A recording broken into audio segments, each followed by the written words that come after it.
Hello po. Magandang araw po mga mga friends, mga amiga, mga amigos, kumpare, classmate. Magagawa po ako ng tofu balls. So ito po ang kakailanganin ko. Ito po ang mga sangkap. Ito po. Ito po at meron pa akong breadcrumbs. So yan po lahat ng sangkap ng aking tofu balls. Simulan na po natin sa bawang. Ate pong yan din ang bawang. Dahan-dahan po. Baka po mapasama ang ating kamay. Mapasaba naman sarap ng ating tofu balls. Mapasama ang ating laman. Yun po ang ating pong sibuyas. Dahan-dahan din po. At baka po tayo mag-iyak. Nakakaiyak po talaga ang pagayad ng sibuyas. Pero kailangan para sumawalat ang ating tofu balls. Natin ang pampalinaw ng mata, ang carrots. Ito po ay pampasustansya sa ating tofu balls. Kailangan po ito, yadyarin. So, ito naman po kasunod. Kailangan po natin maghiwa ng sibuyas, sariwa. Ito po ay pampabango po at pampasarap. Kailangan po natin ito sa tofu balls. Dahan po. So, ilalagay na po natin ang hiniwa po sibuyas, sariwa. Pampabango po at pampasarap po yan sa ating tofu balls. Tapos, after po na madurog ko ang aking tokwa, so ilalagay po tayo ng corned beef. Ito po ay tipid ulam, tipid tips po yan. At po ay tiyak na magustuhan ng ating mga anak, ng inyong mga asawa. At pwede rin po panghanap buhay. So, ayan po, ilagyan ko po ng corned beef. So, ayan po. Lagyan po natin ng isang itlog. Pwede na po yung itlog na maliit. Yan, pwede na po yan. So, lalagyan po natin ng magic sarap. Kaunti-kaunti lamang po naman. So, lalagyan po natin ng paminta. Huwag po natin aahangan. Yung katamtaman po lamang na paminta. So, lalagyan po natin ng isang kutsarang oyster sauce. Pampasarap po yan. Additional pong pampasarap yan. Lalagyan po natin ng a little bit of aji. Konti lamang po naman.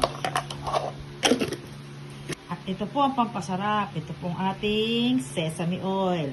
Para po naman, special na special po ang ating ulam. Ito po ay pampabango, pampasarap, at pang nutritious, delicious po ito. So, lagyan po natin ng, para siya mabuo, ng 3 kutsarang cornstarch. Hindi po natin kailangan ng napakarami. 3 kutsara lang po para binding po niya. Para po lang siya ay mabuo. Lalagyan po natin ulit siya ng breadcrumbs. So, 2, 3, 4, 5. Yan po. Kailangan po yan. Po, simula na po nating paghalu-haluin. Nasabi nga po nila nung Bombay ay mekos. Huwag tumigil lang kami mekos hanggang makuha mo ang sarap. So, ito lamang po.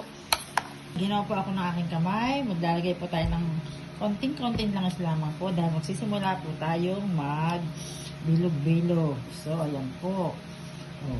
Depende na po sa inyo kung gaano kalaki po ang gusto ninyo. So, ayan po, ay pwede po itong i-steam, pwede pong i-prito, at pwede pong i-air fryer. Pwede din po nyong gawing Shanghai. Yan po. Tofu Shanghai, pwede din po. Marami po kayong paggagamitan. Pwede din po nyong gawing siomai, tofu siomai. Marami po kayong paggagamitan. Napakatipid po nito. At ito sigurado magustuhan po ng ating mga anak, ng ating mga asawa. So, ang dami niyo pong paggagamitan. Sa 5 pirasong tofu, napakatipid po.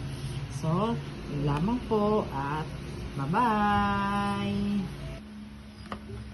So, kailangan po mainit ang langis. Ayan po. At nangangamoy na po. Ayan. Dapat ay mainit ang langis. Ipipito po natin. At ito sa inyo, pwedeng prito, pwedeng air fry, pwedeng steam. So, ayun na po ang aking tofu balls. Saan po siya maging golden brown? Antayin po niyo siya maging golden brown. Yan, balik-balikin po natin. Ayan po. Ayan po. Alagaan po sa balik. So, ito na po ang ating finished product ng aking tofu balls. So, ito po. Tingnan po ninyo. Ang yummy. Ang sarap. Ang bango-bango po ng aking tofu balls. So, bye-bye pong muli. Happy eating!